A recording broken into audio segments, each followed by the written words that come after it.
Pessoal, então, bom dia a todos. Bom dia. Obrigada pela presença de vocês. Eu tenho o prazer aqui de apresentar, para quem ainda não conhece, a doutora Mariana Cruz. Ela é nossa, brasileira, gaúcha, né? Formada em biomedicina na Fevale. Depois teve seu mestrado na URGS, na área de virologia, virologia ambiental. E, posteriormente, fez seu doutorado na SNU, que em inglês é Swedish University of Agricultural Sciences, também pós-doc lá, e está agora com uma bolsa, ela vai depois dar mais detalhes, né, uma bolsa de pós-doc, que é compartilhada entre essa instituição e a Technical University of Munich. E o principal motivo, além de toda a sua riquíssima formação, da gente ter ela aqui palestrando para nós, é que ela faz parte, né, do nosso grupo, em parcerias já desde de dar trabalhos no Promata e agora com nossos projetos com as lagoas pesqueiras. Então, enfim, muito obrigada aqui pelo teu tempo e por compartilhar com a gente, né, as tuas, seus trabalhos. Eu fico agradeço mesmo, é um prazer estar aqui, muito feliz de colaboração. Obrigadíssima. Bem, bom, Renata, muito bem, obrigada. Obrigada pela presença de vocês, por tempo. Eu montei uma apresentação hoje para falar um pouco, enfim, um pouco de mim, mas também de uma forma que a gente consiga pensar junto em pesquisa microbiana, com as perguntas, em como a gente fala um pouquinho de elemento experimental, enfim, fazer um compilado, vamos ver, são assim, como é que vai sair? Vai sair, vocês podem interromper qualquer hora. Então, a gente sabe, né, que está aí quase tocando os 8 bilhões de pessoas, né, os micro-organismos nos vencem de longe, né, números. Bactérias estão na ordem de 10 na 30, os vírus 10 na 31, os vírus e só contando os patógenos que infectam humanos, são só 1.400 espécies, né, que são justamente a história da microbiologia, né, onde a gente sempre começa a pesquisa, porque é o que mais nos interessa de início, né? Mas então é uma diversidade absurda, porque a gente, de 1.400 que, digamos, tem interesse clínico, temos 1 trilhão de espécies microbianas, né? Estimativa de 2016. Então tem muita coisa, né, que a gente não desconhece, a gente não consegue. Hoje, com técnicas de sequenciamento, a gente consegue detectar, sequenciar praticamente de tudo, mas qual é o papel ecológico que fazem, qual é a relevância? É muita coisa que a gente não sabe ainda.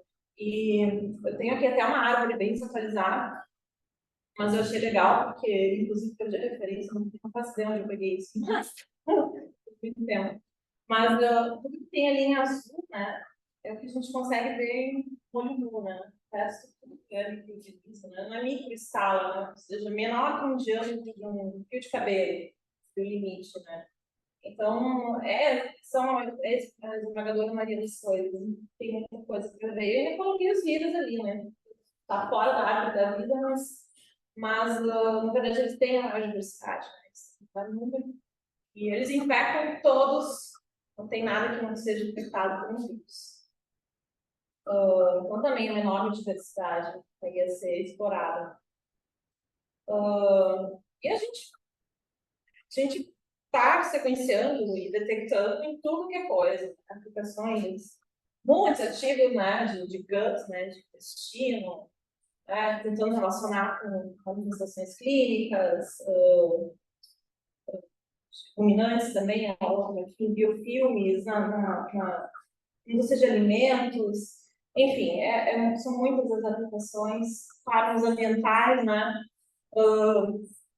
em tudo que é ambiente possível e imaginável, a gente está explorando, tentando entender o papel dos micro-organismos. Então, não tem nenhuma novidade para ninguém, né? Então, a gente está nessa era da ômica, né? Da ômica, aquelas perguntas básicas que a gente sempre escuta, né? Quem está lá, né? E a gente tem 3 frentes, né? DNA, RNA e proteína. E a ômica, então, vai pegar cada uma dessas dessas partes. Né? Então, no DNA quem está lá, né, a diversidade, a detecção de espécies, por exemplo, se você quiser se interessar com isso, na taxonomia. Você pode também olhar para os genes, né? Não são marcadores filogenéticos para detectar as espécies, pensando em biologia. E aí você está no potencial, né? Você vê que genes estão numa amostra, interesse, e tenta ver quais são as funções que esses organismos desempenham através disso. Tudo isso então dentro da metagenômica. Partindo para o RNA, a gente já está falando em transcrito, né? Onde está sendo expresso, então vem a atividade, a palavra-chave. Né? Então, o que eles estão fazendo? Né? Como é que é a atividade desses micro-organismos? Aí entra na meta. E aí vem a proteína, né? Vem o produto no final disso. Entra a meta proteína. Né? Que você pode diretamente fazer. E, por fim, englobando tudo isso é o metabolismo, né? Bom, aí a gente exclui os vírus, mas e também a atividade também, né? Vírus multiplicação, mas como eles estão fazendo, então seria justamente os metabólicos, as rotas, o que eles degradam, tentar montar aquele quebra-cabeça todo, de, por exemplo, todos os passos de uma degradação de um substrato, por exemplo, ou a biossíntese de uma molécula. Então, são tudo isso. Está acontecendo, está cada vez mais em conta, está cada vez mais acessível, né? E na verdade, a gente já está num ponto que é dado que não falta, praticamente. Né? O que falta são boas perguntas e tempo, né? E recursos humanos, na verdade, para analisar tudo isso e computar tudo isso, recursos também de computação, né? Especialmente tanto para rodar, processar esses dados, mas para armazenar um problema absurdo. Eu não sei como é que na nossa Suécia a gente tem um problema grave, eu diria. A gente não tem mais onde guardar as coisas. E eu trago esse questionamento aqui, né? O que é pesquisar? Precisar fazer perguntas. Porque uma coisa é coletar esses dados, é aplicar essas metodologias todas, né? Isso realmente não falta. Né? Qualquer um pode pegar uma amostra, sequenciar e gerar gigabytes, terabytes de dados. Né? Mas a gente às vezes não esquece dessas perguntas, né? Que parte de uma curiosidade. E uma pergunta, ela sempre precisa. Existe a pesquisa exploratória, claro, né? Mas a pergunta, ela deveria te empurrar para uma hipótese, né? Uma coisa que tu esperas encontrar ou não e que tu vai refutar ou não dependendo do que tu achar. Então, esse método científico, né? Isso define a ciência que a gente faz. E ele vem em passos, né? A gente tem uma observação, a gente tem curiosidade, a gente faz uma pergunta, a gente elabora uma hipótese possível, né? De preferência, e aí a gente vai fazendo alinhamento experimental, vai analisar os dados, vai ter uma conclusão, e repete sempre que é aquela cachaça que a gente fala aqui no Brasil, né? Vai puxando uma, puxa a outra, e continua, né? E por isso, só que, e claro, isso tudo tem que ser passível de faltabilidade, né? A gente tem que ser possível ser replicado, né? Senão a gente entra no campo da pseudo, coisas que não tem como desprovar, aí não é ciência. Bom, todo mundo deve ter visto esse gráfico, esse aqui é um meu,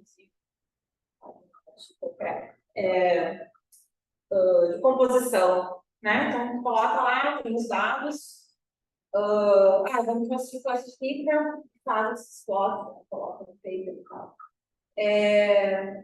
Mas por isso que eu trago esse questionamento. Mas o que significa isso? O que é isso? Será que isso é relevante? Será que isso é importante, né? Uma vez eu fui há muito tempo atrás, há mais de 10 anos, eu acho. Em Minas Gerais, nos primeiros seminários de metagenômica, esse tempo estava ainda focando, assim. Eu vi um professor na UFMG, ele falou, a gente está tirando fotografia. Eu nunca me esqueci disso. Isso, na verdade, foi uma divisão de água, assim, no pensar, porque a gente está tirando fotografia. Né? Isso aqui é uma fotografia, né? Da composição microbiana de uma certa amostra. Mas só uma fotografia, e a gente pode passar uma vida inteira descrevendo isso. pode passar tentando isolar, tentando escrever, fazendo análise filogenética, tentando montar o genoma, vendo todos os genes, caracterizar, até não poder mais. Né? Seria o campo da pesquisa exploratória, que tem seu mérito. Né? Mas eu trago esse questionamento para a gente pensar que a gente não é só exploratório, a gente precisa avançar nas perguntas, entende? Só tirar a fotografia e cada vez a resolução está melhor, né? A gente tem mais recursos, mas a gente precisa sempre, e para mim essa é a dificuldade minha, pessoal, né? É de fazer essas perguntas, porque eu fui treinada até chegar no doutorado, eu fui treinada para método. Eu era muito otimização de método, fazer a melhor técnica, caracterizar muito bem.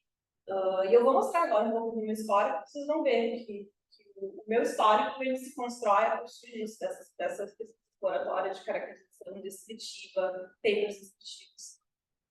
E o que eu estou tentando agora, para mim, né, quer dizer, que é muito difícil, eu acho muito difícil, é justamente partir para esse momento de fazer as perguntas, né, de montar as hipóteses. E aí coletar os dados, né, os experimentos.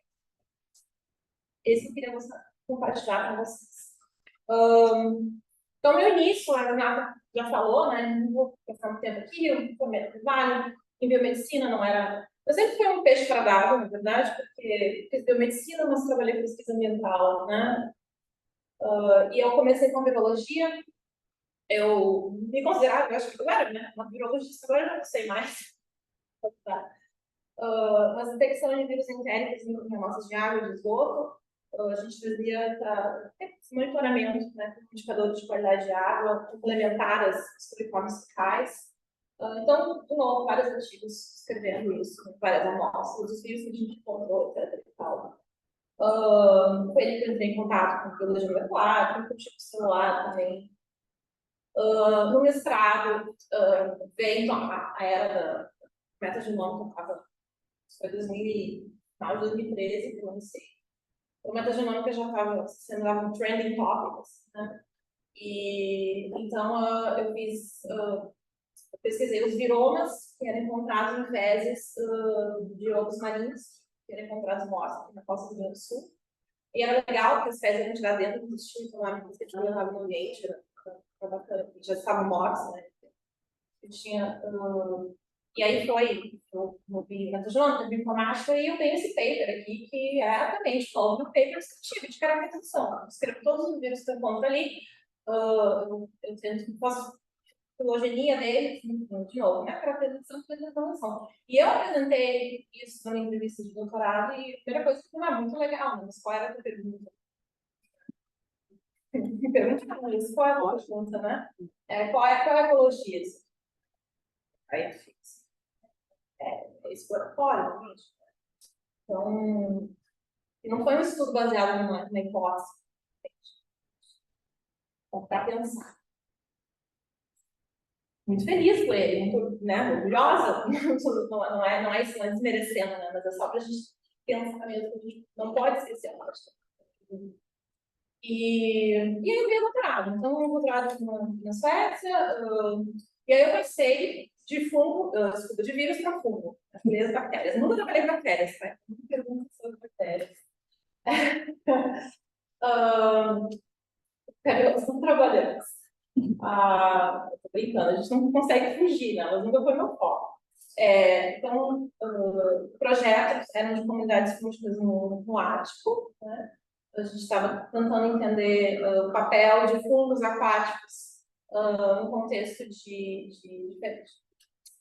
pequenas lagoas, bem pequenas, poços, em inglês, não tem uma tradução assim, um metro, 2 de no máximo, de água que se formam, já vou explicar melhor.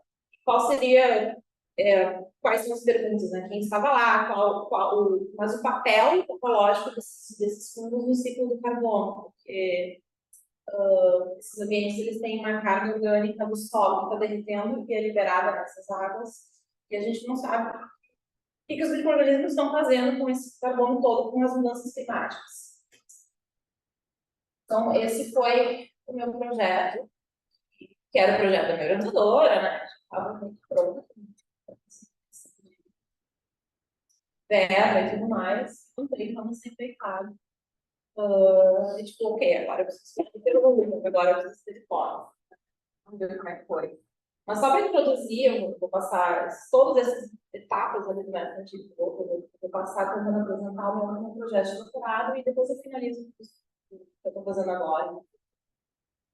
Mas então, só para introduzir um pouco o tópico, são os fungos, a gente tem em torno aí, é uma estimativa, então a margem de erro é bem grande, 2, quase 4 milhões de espécies, menos de 10% são normalmente descritas, então, cultivo, com desenho, com microscopia, etc. e tal.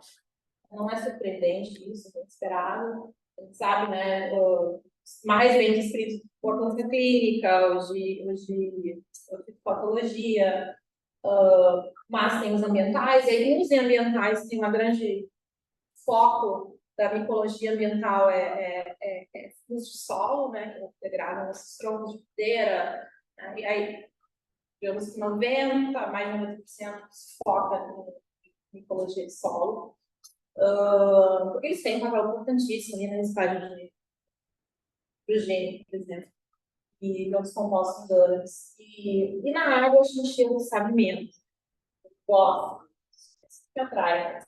É o que a gente sabe menos.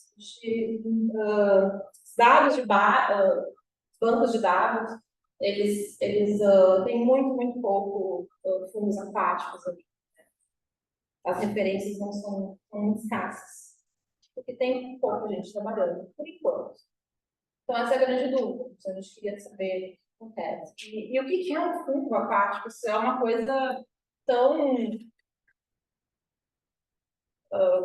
uma definição tão borrada, digamos assim, quanto a definição de espectro, eu vou dizer, né, vida, enfim. Porque um gradiente de definição, né? A gente tem um fungo estritamente terrestre, a gente tem um estritamente aquático ali embaixo, e no meio, isso vai, conforme onde essa espécie, digamos, vai cair, vai depender da adaptação que ele está na água, da atividade que ele exerce, porque ele pode estar bem adaptado à água, ele não morre, mas ele não faz nada. Só tem atividade também e tem a dependência. Ele precisa da água para se reproduzir, né? Ele precisa largar os poros que conseguem nadar. Né? Então, o estritamente aquático, que são os criptomicóticos, eles precisam da água para se reproduzir. Né? Então, são realmente os verdadeiros fungos aquáticos. Né? Nós temos vários comicetos, outros. Inclusive, a gente acha que muito nas espécies os cogumelos dentro da água. Qual é muito? Porque eles estão em volta, né? Então, os esporos caem na água e a gente se aprecia. Mas, de novo, isso quer dizer que está cheio deles, né? Eles são fungos aquáticos. Caíram ali. Embora tenha descrição de dois que vivem na água e têm atividade na água. Acho que são dois. Talvez já tenha mais em exército. Então, não é uma coisa simples de determinar isso. Né? É uma coisa que a gente tem que lembrar isso quando a gente procura as respostas para as perguntas. Tá, eu detectei isso, mas será que tem relevância isso? Eu estava ali só porque estava ali. Aí. Em relação às funções ecológicas, né, eles podem ser próprios, eles podem ser parasitas. Enfim, isso é outro desafio. E não é tão simples assim a gente. Parece óbvio, assim, parasitas seria mais ou menos óbvio, mas a gente, por exemplo, está agora com os criptomicotas e a gente não consegue encontrar o hospedeiro. A gente está vendo, de repente, essa prova, porque não encontramos, não conseguimos, não é, a fazenda é bem desafiadora.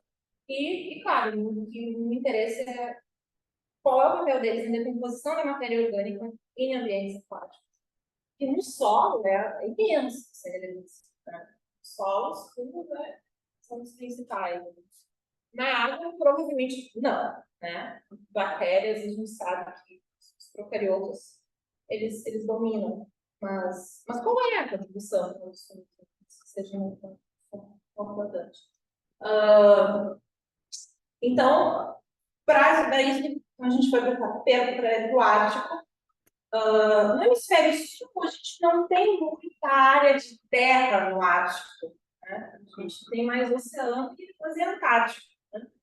Então, mas no norte, a gente tem uma vasta região, área de terra que comporta o ciclo ártico. Então, e nessa região de terra, o solo é congelado, né? O subsolo é congelado. Esse subsolo a gente chama de permafrost. Né? Então, aqui tem um bloco aqui do solo e vocês podem ver que tem um gelo ali. Então, permafrost, por definição clássica, é um solo que ele permanece congelado consecutivamente por 2 anos. Né? Aí tu define isso como permafrost. E com as mudanças climáticas, que inclusive elas são mais rápidas nos polos, né? A temperatura está aumentando mais rápido nos polos. Horrível, mas é a realidade. Essa permafrost, a área de permafrost está reduzindo, ela está derretendo. E com esse derretimento, a gente tem alterações no terreno, porque começa a derreter esse gelo, começa a formar essas rachaduras na terra e formam esses corpos hídricos, que é o derretimento em volta, né? E é justamente nessas portas de água que eu coleto. Essas são portas das minhas coletas. E ali, por exemplo, na primeira foto, um bloco de gelo que a gente chama de balsa, e ela vai derretendo por dentro e vai formando uma próxima volta. E muito mosquito. No verão. Muito mosquito. Todos eclórios. Uma terra, no verão.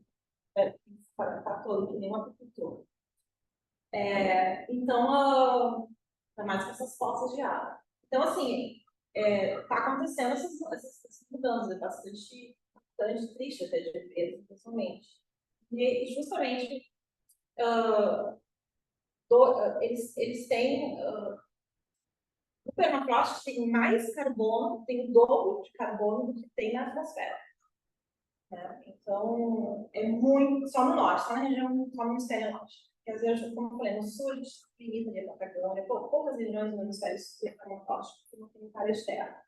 Mas só no hemisfério norte, roxo, azul, é o dobro do carbono na atmosfera. Então, a gente. E esse carbono, e essa matéria orgânica está derretendo. A gente vê aquelas fotos de acharam o ovo pré-histórico, o mamute, o xalato, presas dele, né? Estão encontrando intactos porque está derretendo e vem tudo isso à tona. Então, a gente precisa entender o que vai acontecer com esse carbono, porque vai piorar, né? Pode piorar consideravelmente as mudanças climáticas. Então, essas onde estão as entrelinhas foi onde eu coletei, mas eu já falo mais disso. Então, aqui também, aqui tem uma foto, não é da minha coleta, bem ilustrativa, né, do impacto no terreno, né, a erosão que causa o derretimento. Então, assim. E isso também é o desse nome, né. E aqui eu fiz essa figura na PDF, em inglês, mas vamos lá. Então, o permafrost, ele está, o solo, ele fica, pega um core, né, cilindro ali de solo, nessa área, tu vai ter a superfície, que eles chamam de active layer, né, camada ativa, que é a superfície que está exposta às mudanças sazonais normais. Verão, acho, o sol coletar no verão, tá tudo verde, tem um mosquito, verão está congelado, não será.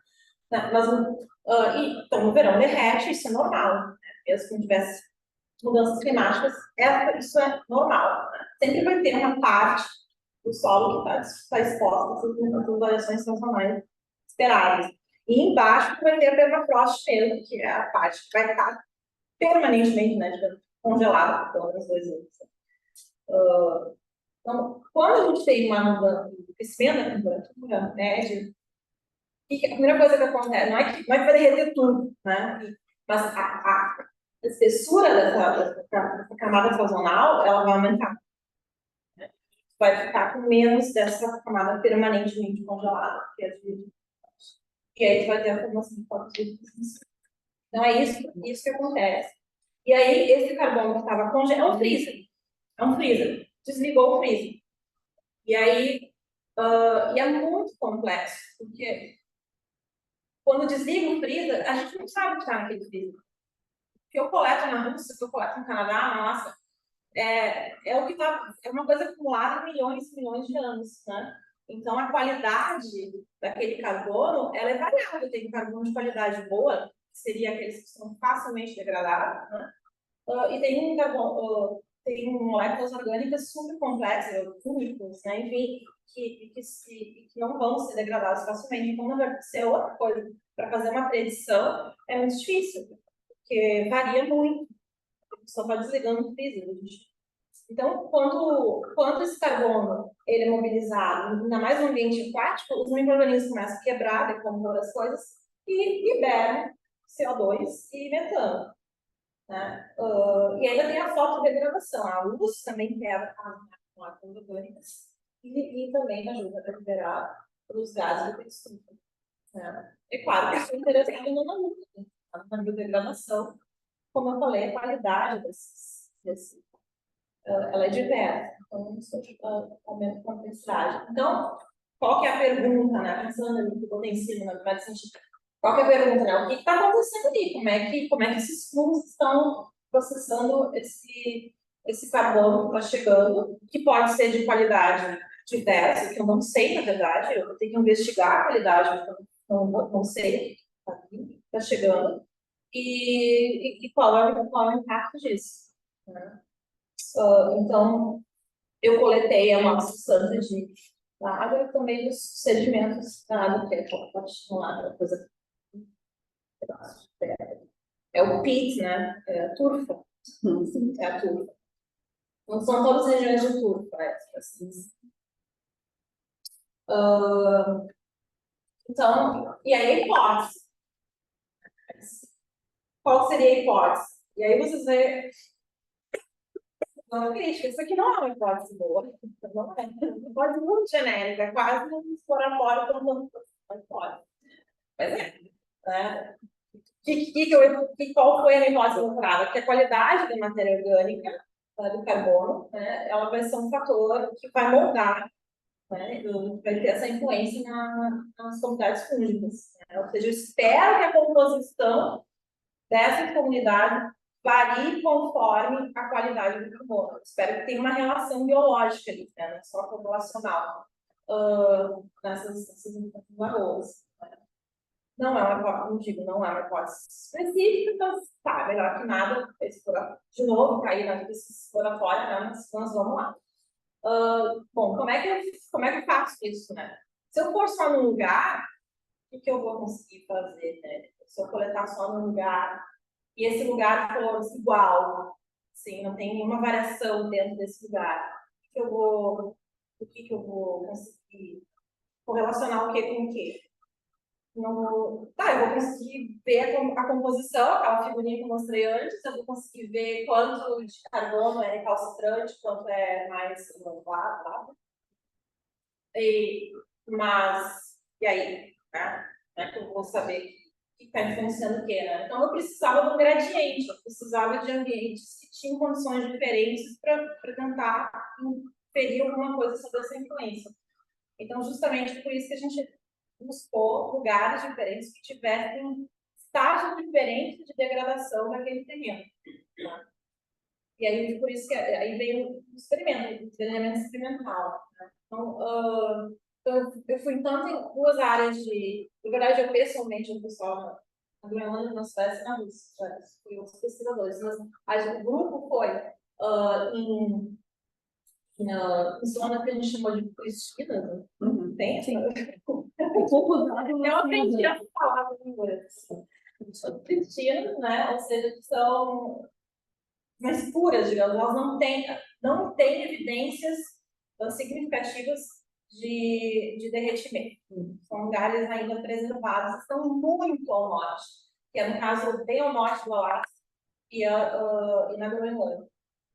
Então, seria o meu controle, né? Não estivesse acontecendo todas essas mudanças climáticas. A gente não está lá. E nós fomos em regiões claramente degradadas, né? Então, tem, de novo, essas fotos da rachadura. Aqui não tem tantas rachaduras, porque é uma turfa completamente plana, mas ela está bem alagada, bem degradada. Então, a gente escolheu esses locais com a esperança de que a gente ia conseguir entender o que está acontecendo. Então, o que eu fiz? A gente coletou 12 lagoas por local, de logisticamente já era difícil chegar em lugares não era tão simples assim.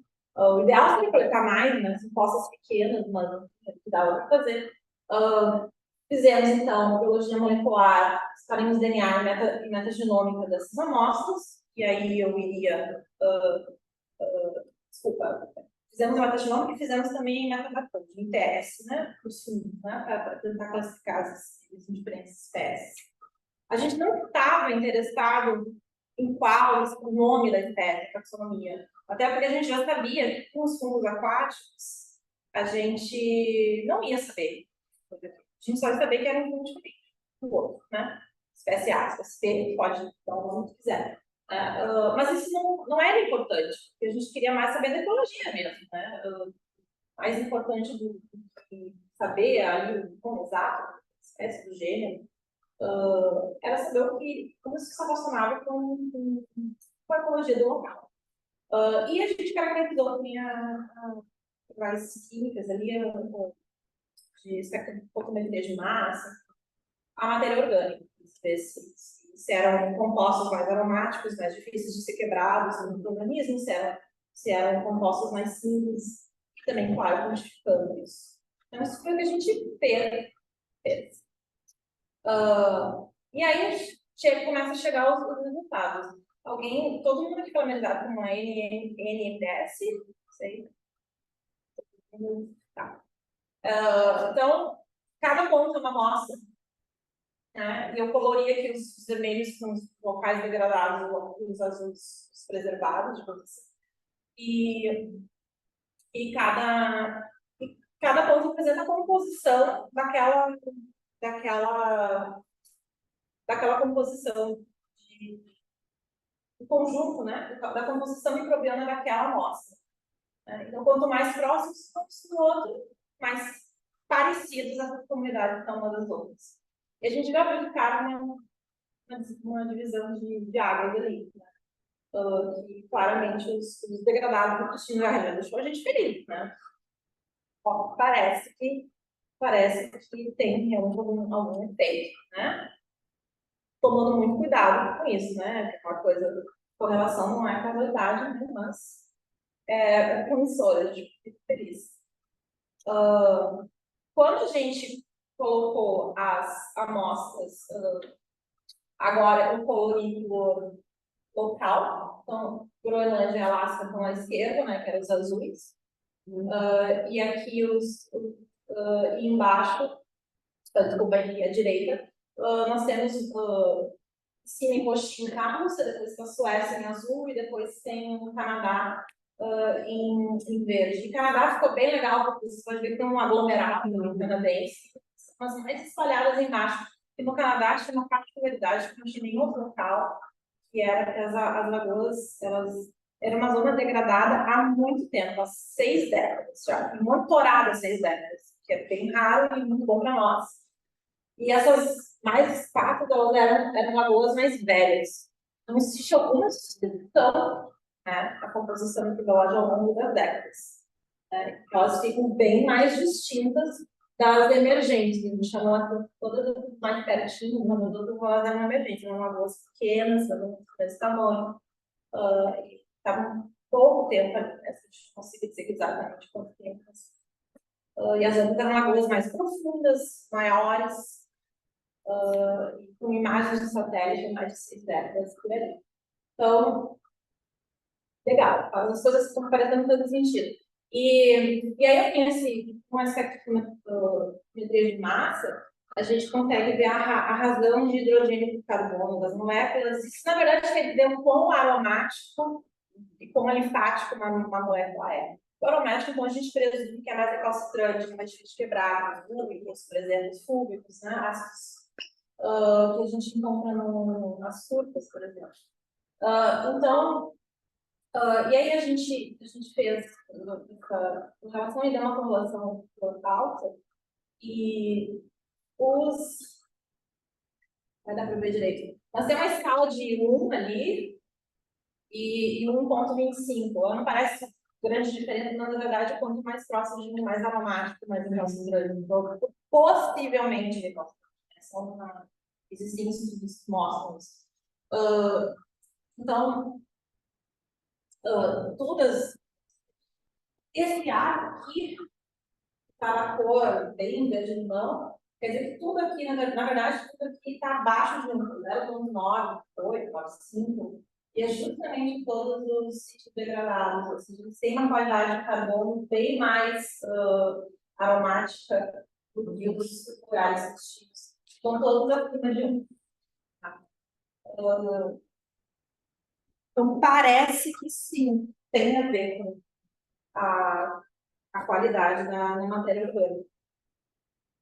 E parece que também, ao longo do tempo, elas vão ficando mais velhas e vão aumentando a gente, elas vão se aproximando. Né? E voltando, digamos assim, ao estado até pristino, né? Sinceramente, ainda é uma comunidade diferente, mas ela se transforma em alguma coisa nessa sucessão. Bom, isso foi publicado, né? E aí a gente fez com várias coisas que a gente analisou ao mesmo tempo. Eu nunca imaginei que eu ia publicar um diagrama de vento, mas eu publiquei.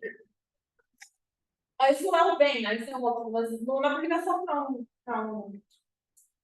Isso aqui tem um outro, mas enfim. Mas é a mesma coisa. O número aqui de OTUs, né, de espécies públicas, quando elas se sobrepõem com as diferentes localidades. Tá, não dá para ver os números aqui, mas o overlap, assim no nosso NDS, não é surpresa, porque eu já estava vendo ali no gráfico anterior, a sobreposição ela é muito maior entre os degradados e os pristinos dividem muito menos, né? Então, na verdade, essa foi a nossa, isso foi o principal resultado, digamos assim, do meu doutorado. Né? Só que, de novo, tá, temos uma correlação muito forte, teria uma explicação biológica por trás, que pode explicar isso, que é muito bom. A gente, tanto que estava na nossa hipótese, a gente achava que teria a ver, mas a gente só tem dados correlacionados. Né? Não tem prova disso, tem uma correlação forte, significativa, ok. Né? Então, tá, e agora? Aí terminou o doutorado. Defende, bom, tem um título, ótimo, e aí e aí, para o pós-doc, eu consegui um edital, eu consegui, na verdade, dar uma continuidade a isso. Do contrário, pelo menos eu, teria que abandonar. Mas as perguntas que ficam, né? Essa da correlação, que me incomoda. Como é que a gente pode ver agora se realmente tem essa correlação é real, a gente pode ser mais afirmativo. Outra coisa que eu esqueci de dizer, foi legal, é que ali eu tentei botar os triângulos, né? À medida que aumenta uma coisa, diminui a outra, né? A diversidade, a beta-diversidade, ou seja, quão homogêneo, quão parecido uma amostra é da outra, que é justamente aquele NDS, que é forte, de beta-diversidade, ela diminuía. Tá vendo que os pontos nos degradados estão mais próximos uns dos outros, né? De distância entre um ponto e outro, na média geral.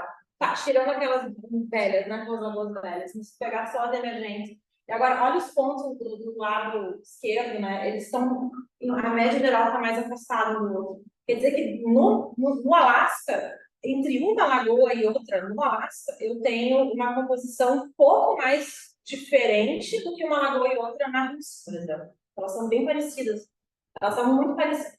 Como se as lagoas nos lugares degradados fossem clones, digamos, uma das outras, grosso modo. Né? E nos lugares destinos, cada uma tinha uma composição mais única, era mais diferentona. outro dado interessante. Né? Então, a minha pergunta é, essa perda da diversidade, é uma perda, né? Mas essa tá feia, assim, não tá boa, mas essa diversidade menor, não é uma perda, estou comparando antes e depois disso. Mas essa diversidade menor que eu encontro nos lugares degradados, né?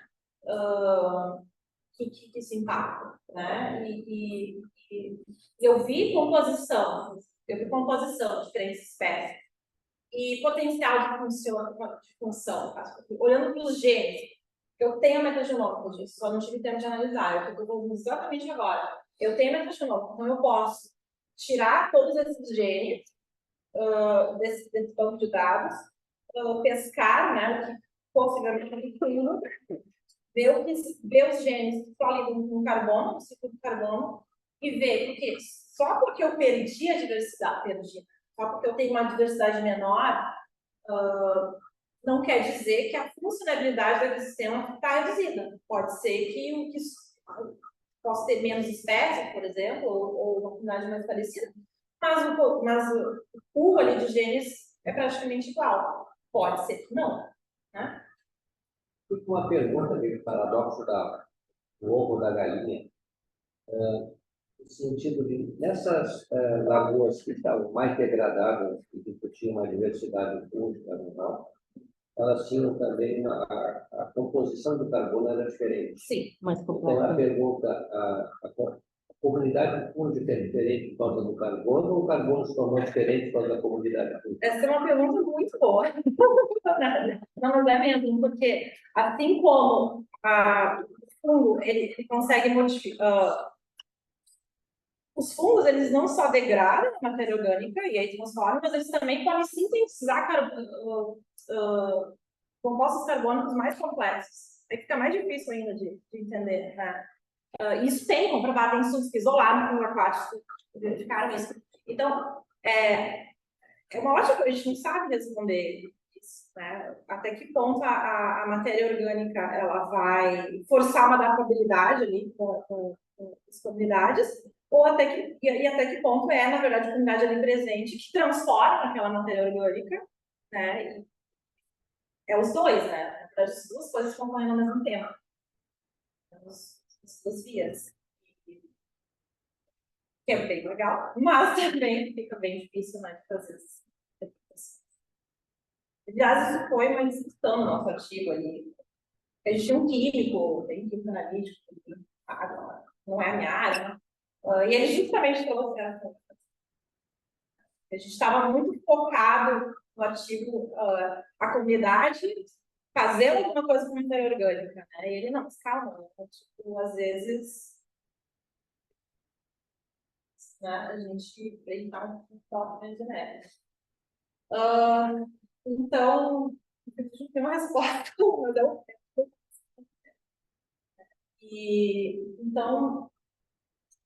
Então é isso, a gente não sabe como a função geral daquela comunidade. Tem redundância de funções. Né? Vai diminuir só a redundância, mas ainda vai manter as mesmas funções. Vai diminuir a diversidade, mas mantém as mesmas funções. E talvez a outra seja muito redundante, a gente não sabe. É isso que eu estou tentando ver agora. E atividade também, né? De novo, gene é só estar lá porque está. Não sei se está ativo, se vai ser expresso, não nada. Então, todas essas diferenças que eu falei agora com a metagenômica, eu vou de novo, alguém vai me perguntar, mas isso está realmente acontecendo? Sei. Não sei. Pode ser que eu estou fazendo todas as conclusões de coisas que não estão ativas, né?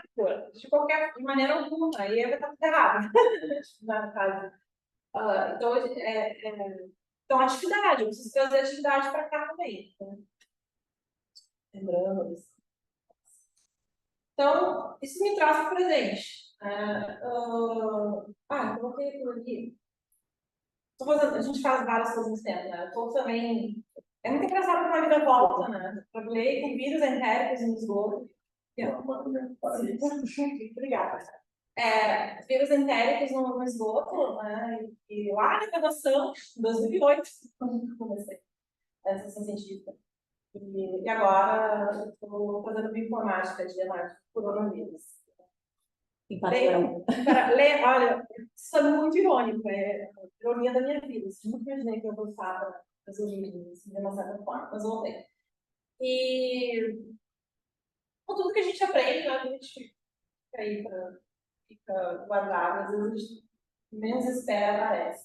Mas o meu foco principal é no pós-doc.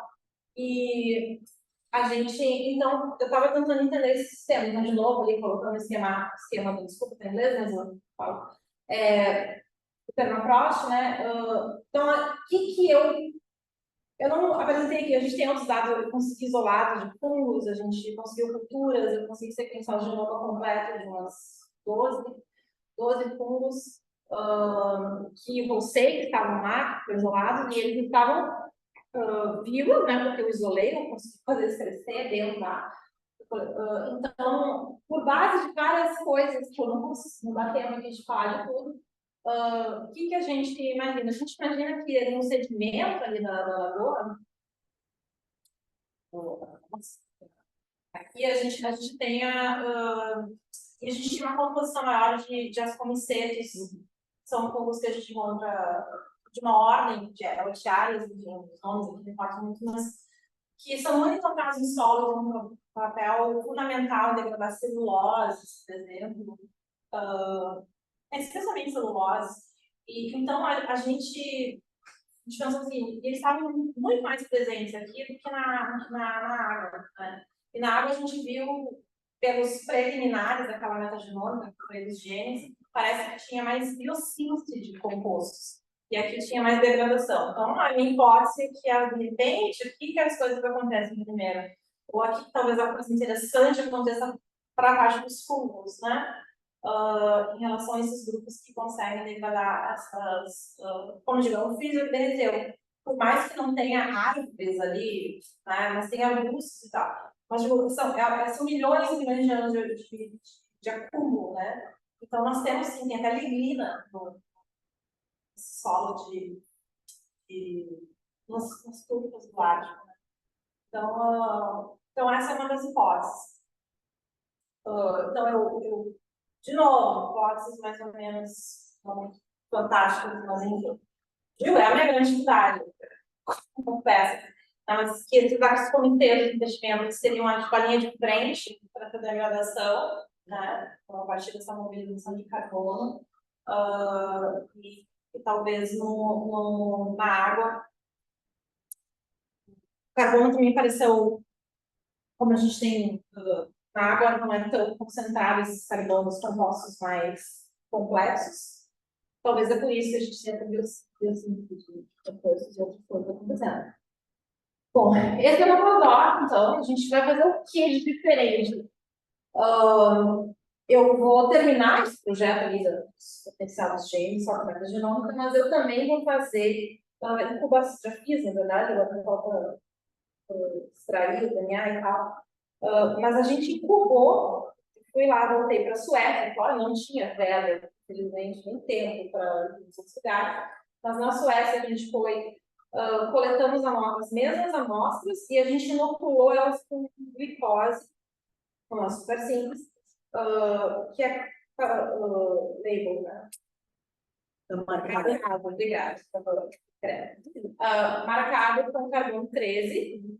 E aí que a gente vê a incorporação, se aquilo é incorporado. E aí a gente consegue extrair aquela fração que foi incorporada no DNA, e a gente consegue fazer uma PCR e ver quais são os fungos que incorporaram. Aí sim, aí não é mais uma correlação, eu estou, na verdade, realmente verificando que aqueles fungos ali foram capazes de incorporar. Glicose, poxa, por que não celulose, lignina, alguma coisa tipo isso? Mas outra coisa é que, de uma forma ou de outra, o carbono naquele ambiente, ele vai acabar sendo degradado por condições simples, né? Então, na verdade, a gente só estava vendo se eles eram capazes naquele ambiente de serem ativos, se eles tivessem uma fonte de carbono utilizável. Como todos os fungos conseguem degradar a glicose, servia para esse propósito, né? Mas como é que tu vai ver, então, o potencial do material recalcitrante usar o tialho. Aí a gente vai fazer metatranscrição. Tá? A gente vai então extrair o RNA dessas amostras e ver quais os genes expressos. Então, na verdade, esse é o meu. E eu tento cultivar células, tentar aumentar aquele banco de dados que é muito escasso. Então, em linhas bem gerais, esse é o projeto todo. Sabe que eu não consigo paralelamente na bioinformática, tem um grande desafio que eu estou trabalhando também, que é essa coisa de pescar um gene, que é de como não é tão simples assim. Eu passei um ano trabalhando nisso, talvez precisasse tanto, não consegui. Então, se alguém se interessar por uma coisa, eu sempre à disposição, mas eu realmente fiz um benchmarking aí de várias ferramentas para a gente tentar só ficar com sequências que têm uma alta probabilidade de ser fundo, né? Isso não é simples de fazer, sequências que não tem um banco de dados bom. Então, a gente usa um monte de softwares para... eu customizei uma enorme, gigante quantidade que tem disponível. Então, assim, a gente tenta fazer o melhor, e mesmo assim, trabalhar com microeucariotos não é o mundo da bactéria. Quem trabalha com bactéria e metagenômica vai ter um monte de material, vai ter aqueles MACs, que eles falam, né, que são os genomas montados a partir de metagenômica. Eu tenho vários. Eu não tenho um, sabe? A gente trabalhou com Suíça, que era mais de 200 lagos, um monte de sequenciamento, terabytes de dados, fazendo todo o pipeline. A gente, para tentar genoma completo, eles queriam que vamos tentar, a gente, não é possível. Conseguimos 60 candidatos, um deles, a gente tem certeza que não. 100 dados, terabytes, pesquisas de 20 anos. Isso de médico. Na árvore filogenética, caiu ali, sabe? Aí, com certeza, assim, e o grupo da Alemanha fez a mesma coisa, com levemente pipeline diferente, foram 2. Então, assim, a gente precisa trabalhar de uma... outro mundo. Claro que 95% do dado do segmento não é comum, né? Já descarta. Vírus é a mesma coisa. De lês bactérias, ele de repente não deveria. Tem muita gente já daqui. Sim. Então, e agora, pensando no presente e futuro, né? Assim, tem a colaboração aqui. Estou muito, muito feliz mesmo. E o de ser parte. Botei que o outro Vale tem mais, né? Tem pessoa do Uruguai, muita gente. E nas lagoas costeiras, então, que a gente vocês, né, coletando várias lagoas aqui na Roça do Rio Grande do Sul. E tem gradientes de eutrificação. Então, assim, que é muito legal. De novo, gradientes são ótimos. E daí, justamente, porque senão a gente não vai comprar nada, vai inferir o quê, né? Então, são lagoas com diferentes impactos, né, ambientais, né, umas mais bem preservadas, outras bem recuperadas. Então, tem muita potencial aqui para a gente entender o que essas diferentes condições vão interferir nas comunidades microbianas, né? É um projeto gigante, guarda-chuva, assim, e que tem grupos de cianobactérias, né, do lago, tem a Laura com os frutistas, né, os flagelados, né, enfim. Eu quero continuar no fundo, tem pessoal que trabalha com os vírus, que eu também trabalhei com eles na graduação, legal de volta, né, com as bactérias, enfim, mas com um monte de coisa, tudo, né, tem tudo. Então, assim, tá muito, muito legal.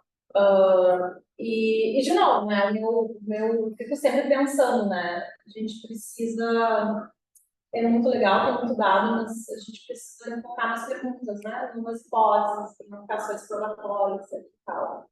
Então, a gente vai ter um seminário agora, acho que vai ser bem legal para isso.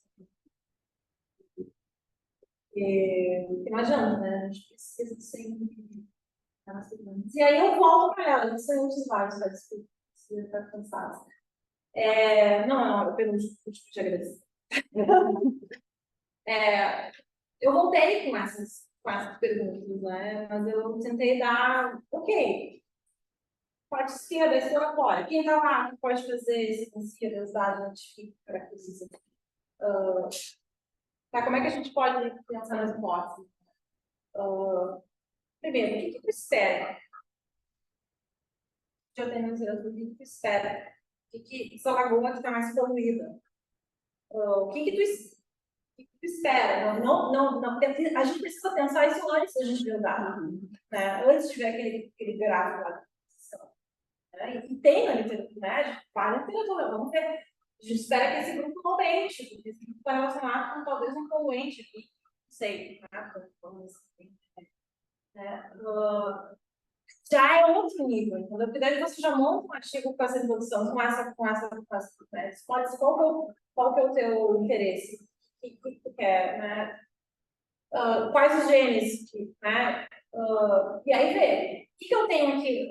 Eu tenho diferentes habitats, eu tenho um gradiente de alguma coisa, eu tenho diferentes condições, eu posso trazer para o laboratório, né? Agora não sei se um pouco, de tratamentos, né? Diferentes. Por exemplo, simular uma temperatura maior, que é o caso ali, né? O torno de pH também. Então, é isso que vai fazer a diferença. É isso que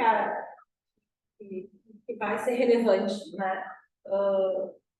Então, para a gente ter isso na mente, para agora refinar, né? Eu refino ok, tem esse projeto lindo, maravilhoso, então, que vai ser uns highlights, né? Vai guiar as nossas publicações e tudo mais. E no campo ali da cetônica, da RNA, das proteínas, o que eles estão fazendo? Ok, mas onde ou em que condição eu espero uma maior atividade? Né? Eu espero um gene que se sobressaia. Né? Se tem gene resistente microbiano, por exemplo, nas lagoas poluídas, também conhece, né? Poxa, os genes de resistência sejam maior atividade, porque a gente tem um monte de poluentes, um monte de influência, pode ter um hospital terra. Então, pensar isso antes, né? E aí confirma ou não pode ser isso, para deixar interessante. Então, é essa meio de mensagem que eu queria dar, e eu estou falando isso muito para mim, hoje eu tenho uma atividade enorme disso. É a parte mais difícil, mas a gente não pode mais. É isso, muito obrigada, desculpa.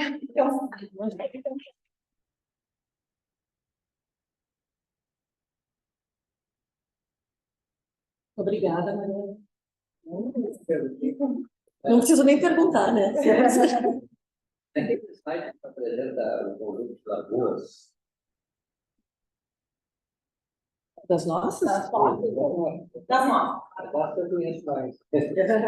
Só para dizer, o Nelson navegou por todas elas, tá? Ele realmente conhece. O Nelson conhece. Bem mais que a gente. Não, é uma antes aí. Esse.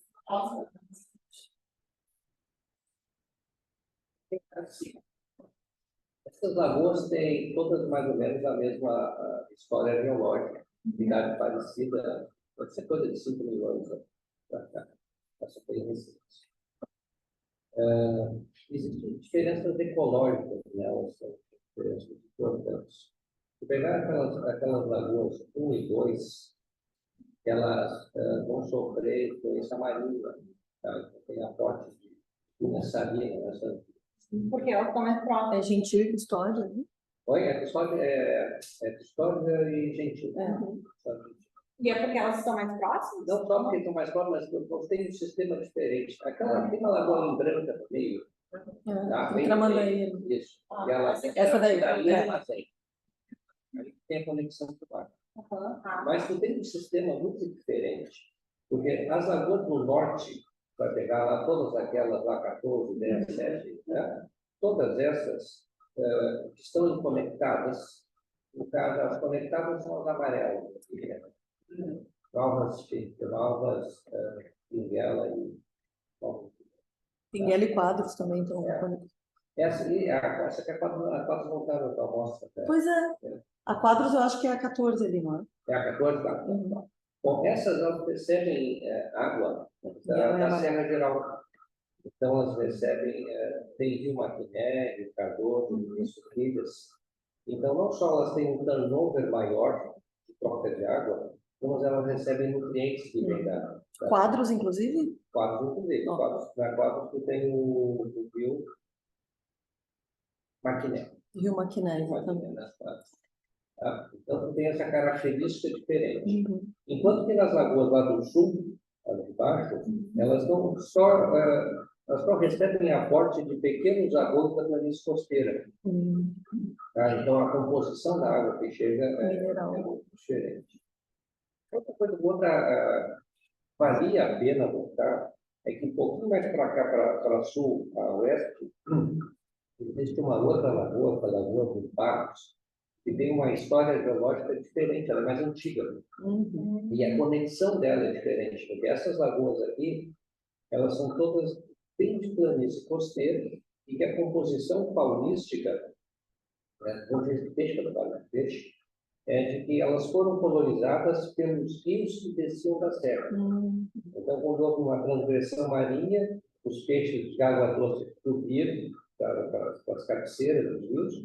Quando o nível do mar baixou, colonizaram e formaram, digamos assim, a fauna dessa planície costeira. Enquanto que na outra lagoa, ela é conectada com o sistema da Lagoa dos Patos. Então, tem peixes, ali, por exemplo, em Pintado, que tu encontra só na bacia da Lagoa dos Patos, tu encontra na Lagoa dos Patos, e não tem na serra. Então, como um contraponto, porque ecologicamente, do ponto de vista funcional, aparentemente é a mesma coisa, mas do ponto de vista geológico, a evolução é diferente. Sim. A gente está gravando isso, né? Tá tudo gravando. Porque a gente vai fazer outra campanha ano que vem. E a gente pode incluir Barros. Tem uma também, lembrando de cabeça, mas eu não tenho dados. Uma vez a gente fez a amostra na Lagoa dos Patos, de qualidade da água, e normalmente em águas doces, o micronutriente deficitário é fósforo. Acho que tu comentou uma vez comigo. E essa, se não me engano, era diferente. Não era nitrogênio? Era diferente. Legal, é só não ter medo da noiva e não a coletar. A noiva não vai estar lá. É bem legal, porque a diferença do fósforo. Sim, isso é bem bacana. Comparar, por exemplo, uma grande. Espera uma coisa, né? A princípio, sim. Até tem que ver, a gente tem todos esses dados de 22, toda a análise de nitrogênio e fósforo já feita. E pode comparar, incluir Barros, de repente. É diferente. Sim, Só por ser legal. Não tem.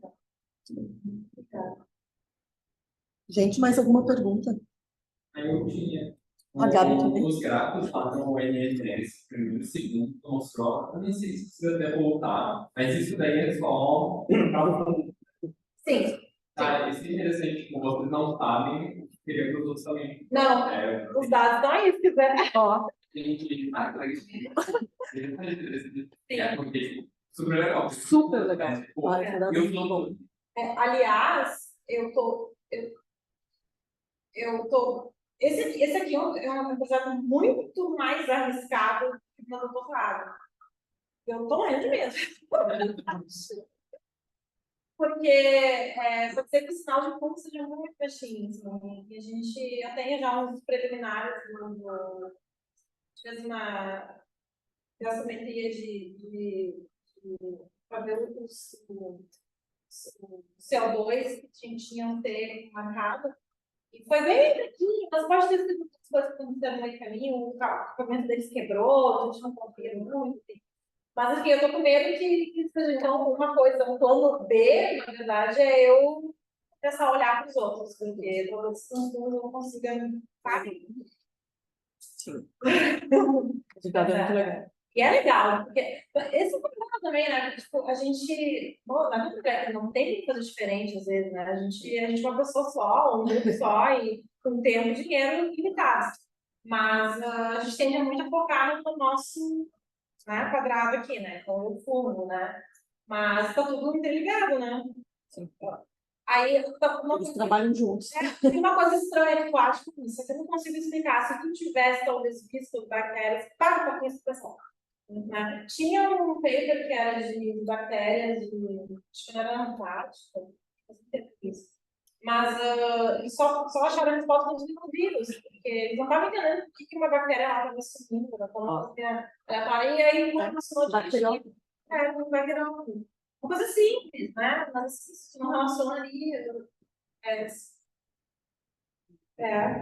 que é bom da colaboração, né? A gente consegue ter essa divisão nas políticas. A princípio, não. A gente vai ter amostras guardadas. Gabi, quer perguntar alguma coisa? Bom, eu não sou muito, mas eu fiquei curiosa sobre a experiência, fazendo pesquisa nos pés, e saber quais são as partes mais legais de lá. As partes mais legais de estar lá. Condições, eu acho que a primeira coisa é o reconhecimento do doutorando na Suécia, ele é um trabalhador qualquer. Digamos assim, como se fosse aqui carteira assinada na carteira. Então, tu tem um salário, por exemplo, na bolsa, tu tem férias, tem. Eu acho que esse pós-doc também, obviamente, doutorando já, né? Então, eu acho que essa visão que tu já é um trabalho, né? Esse reconhecimento do teu trabalho, né? Se seja reconhecido. Eu acho que, para mim, levei um tempo para me acostumar, inclusive, porque ser bolsista, né? Então, e os recursos, são países com mais recursos, mas às vezes é muito fácil também colocar culpas. A gente tem mais recursos aqui, então. Eu acho que. Pensar um pouco. Eu realmente acho que. Por isso que eu tento trazer aqui essa questão das perguntas, e coisas, porque às vezes não é o dinheiro, a verba para bancar o sequenciamento, sim, tudo é muito caro, né? E nós aqui no Brasil, a gente tem um custo. Eles não têm os problemas que a gente tem de importação, de taxação de insumos, de tu pede um Prime, chega em 2 dias. Assim, tu pede um reagente, chega no máximo uma semana. Tem exceções, né? Sempre tem umas coisas assim. Mas assim, a burocracia ela é muito menor, né? Então, tem coisas que facilitam muito a vida do cientista, né? Em comparação aqui é difícil, vai ser difícil contratar, porque todo mundo é Receita Federal, o que eu vou dizer, né? Então, a gente tem esses desafios. Eu acho que uma coisa que eu estava comentando com uma orientadora minha que era finlandesa, ela às vezes analisava alguns projetos de pesquisa, algum financiador, e vinha propostas para ela, vinha assim da Argentina, tantos argentinos, e às vezes, porque tem dificuldades semelhantes aqui, digamos assim, é o mesmo contexto, né? E às vezes a gente, por não ter muito recurso, digamos, ou pensar que não temos muitos recursos, a gente acaba, às vezes, limitando a nossa proposta de projeto, né? Eu acho que, ok, lá tem dinheiro, mas não adianta nada ter esse dinheiro se não tem essas perguntas. E o que ela falava é que ela recebia propostas que dava para ver que vinha de um contexto de orçamento do mercado. Quando eles pediam o dinheiro exterior, de verba exterior, eles pediam só para 5 amostras. E ela negava. Por que ela negava? Mas o que tu consegue fazer 5? Mas ela entendia que era porque eles não estão acostumados, não vão pedir 20, vai ser muito caro, não vão ganhar. Então, eu acho que lá não faltam esses recursos, mas também essa escola de realmente dar resposta, da pergunta, de um treinamento pesado, assim, isso.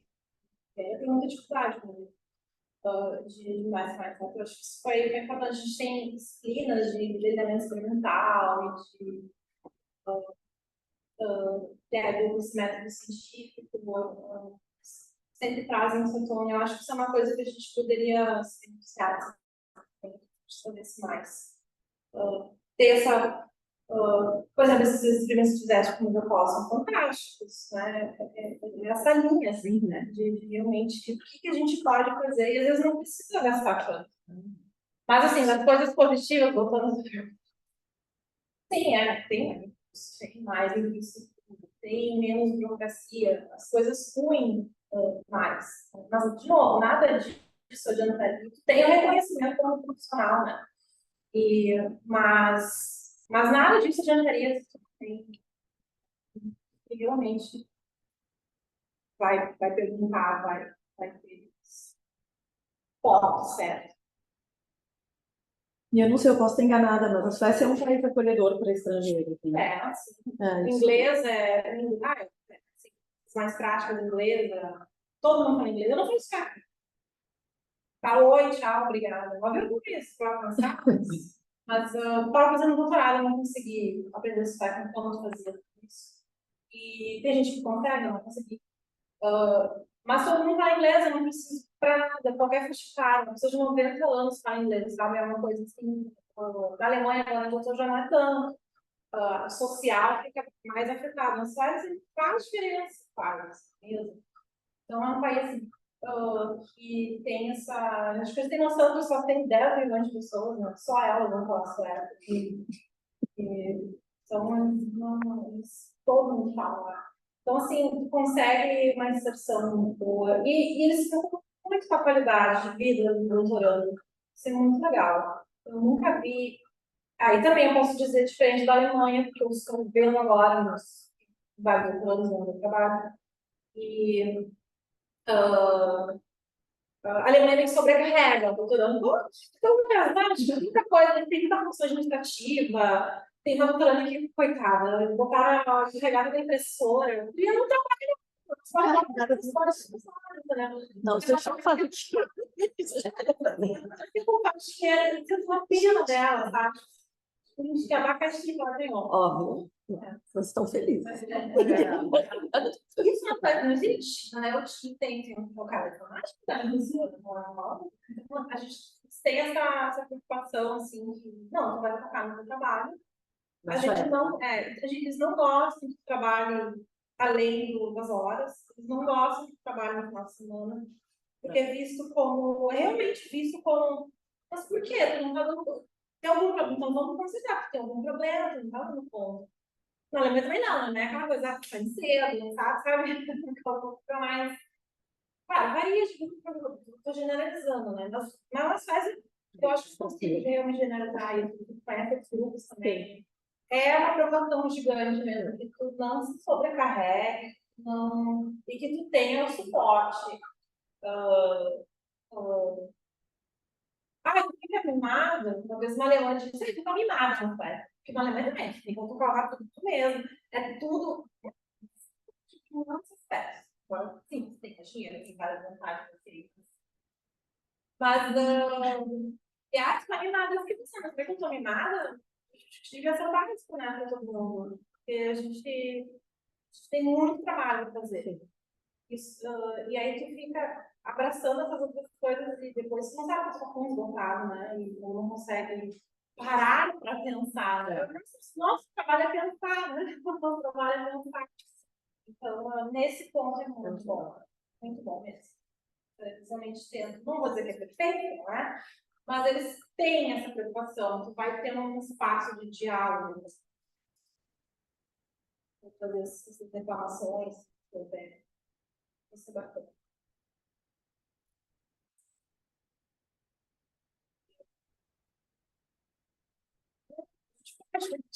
Eu acho. Mas tem importante tocar. Sim. Porque as pessoas vão para lugares de realidade diferente, começam a discussões não funcionam. A gente vai tentando importar as coisas boas, né? E expurgar as coisas ruins. E por isso que eu vejo assim, acho que o caminho Brasil também, para qualquer país, um pouco mais, as coisas não fluem tão facilmente, que a gente, poxa, é um faculdade, né? A gente tem que trabalhar o dobro, é a mesma coisa, né? As coisas demandam mais. eles não se dão conta, né, dos privilégios que eles têm. É normal, né? Mas por isso que eu vejo, a gente pensa que é caminho da colaboração mesmo, assim, de intercâmbio, de buscar coisas fora, de trazer gente de fora para cá. Porque eu acho que todo mundo se trabalho de comida, mas.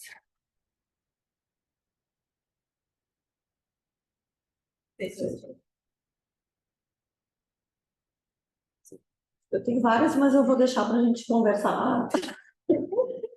Não, é só uma que eu vou dizer que eu acho que é legal para todos.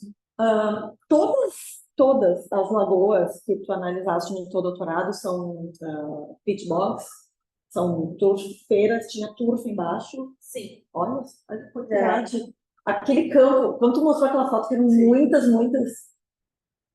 e com pH baixo, com todas Sim, as características. o pH é 3. Nossa! Uma pena que a Natália não pôde vir. A gente tem uma aluna compartilhada que trabalha com a turfeira do Pronamapa. Isso é muito legal. Para mim, menina tem uma. Então, gente. Interessante. A gente não tem metagenômica, a gente vai ter 16 e 18 e tem fuga. Sim, ela já pegou. Sim, tem. Mas é muito, aquele campo de turfeira. São pequenininhos, mas, enfim, mantém a característica de turfa. Já provou esses. Eu acho que falou em um meio, mas não peguei bem. Dá para saber a idade? Então, dá para estimar baseado no tamanho. No Canadá, tem imagens de satélite, tem um comprimento por 6 décadas. Nossa. Nossa, tá. 6 décadas na satélite. Mas eles têm mesmo monitoramento de registro, né? E ali a gente sabe exatamente onde, enfim, quais são as antigas, quais são as mais ou menos, né, as emergentes. Nos outros lugares, não tem isso. Mas aí é pelo tamanho mesmo, a gente é pequenininha. Tipo, agora na Suécia tem uma que eu voltei e ela já era grande. Tem uma que ajuda, eu acho. Ela tá bem maior já. Ela é a mais antiga. Você põe essa observação. Assim. Tem uma que sai da curva e as outras são pequenas ainda. Mas vê pela profundidade o tamanho, elas vão aumentando. Elas vão aumentando. Exatamente. Então, o que a gente tentou fazer é pegar todas mais ou menos no mesma margem ali, né? Para poder. Várias coisas podem ter questionado aqui, né? É um pepino estatístico do projeto. Tem mais. Só que não fala. Isso aqui é uma ótima aula também. Por exemplo, questionário de várias coisas, assim, dá para questionar ainda mais. Mas, por exemplo, assim, a localização geográfica delas. Isso é interessante, olha como diferente está no lugar do Canadá, da Suécia, por exemplo, né? E mesmo assim as comunidades estão bem próximas, né? Então, tem isso. Outra coisa que questionaram, a distância em metros entre uma lagoa e outra, e aí quão isso vai interferir na distância daqueles pontinhos de internet. Isso elas podem estar interconectadas. Vai dizer que vamos supor aqui na Rússia, ali nós somos degradados, as lagoas estão tudo muito pertinho da outra. Assim, daí é isso. Por isso que elas estão parecidas, não tem nada a ver com a matéria orgânica. Então eu tive que. Vamos supor que lá na Groenlândia, lá era uma lá e 2 quilômetros era outra. De novo, pode ter uma explicação geográfica, não tem nada a ver com a minha acumulação, esse é o problema. Né? Então, o que a gente fez? A gente fez um teste estatístico e para ver qual é a profundidade da influência disso, né? E ainda bem que não, porque na Rússia, por exemplo, elas eram muito espaçadas, de 2, 3 quilômetros, né, às vezes, entre outro. E mesmo assim, tão próximas. próximas. Assim, tão longe. Isso foi um revisor no paper aí, tipo, já não tinha que fazer, tem que fazer, né? Tá pronto já. Já era, né? E então, tem várias coisas, a vegetação, né? Foi questionada, a vegetação que muda entre um lugar e outro. A empresa pode existir tanta coisa. Todas eram vegetação baixa. Exatamente. Tinha algumas mais. Tinha, era tudo baixo, mas mesmo. E mais ou menos, aí eu citei também que no paper tem as espécies predominantes e tal. Mas, assim, eu não avaliei isso, né? A gente mantém, daí, quando a gente faz esses testes estatísticos, a gente mantém graus de... Tem um fator que a gente coloca que é inerente ao local, que é para acomodar tudo isso, né? Uhum. E, na verdade, ele ficou... Se tem memória ainda... Memória que eu disse agora. Mas eu acho que pelo menos quase 30% da variação. Só a O distância. fator do local, inerente ao local. Entendi. A gente coloca para o modelo, né? Sim. A composição é pode ser explicada pelo pH, pelo... Aí a gente vê os mais importantes, faz uma... Cuida, né, para não ter coisas altamente proporcionadas no modelo. Por exemplo, era pH, essa razão aqui, do carbono, e local. E daí engloba tudo, né? Tudo que eu não consigo explicar com o resto. E isso foi quase 30%, bastante, né? Mas, então a gente tentou levar isso em conta dessa forma, né? Já que não tem como. Mas você deu uma desinsono. Não, de preocupar que né, agora, né? Já está coletado, a gente tem que ver se tem influência dessas coisas, né? E da idade também, a gente foi questionado, tem certeza? Sim. Sabe, no sistema jovem, no estágio suscitando, vai ter o principal fator ali, eu acho, na minha opinião. Sim. Vai afetar a diversidade, vai afetar a nacionalidade, vai afetar. E no Canadá isso é bem visível, né? Tipo, drasticamente muda ali. Logo,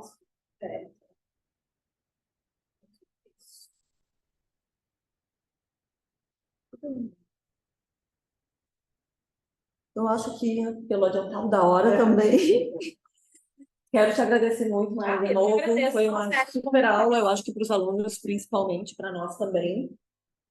Fica um pouco mais de ilustrações, teu projeto de doutorado, tudo que você está fazendo. E realmente, muito legal. Obrigada.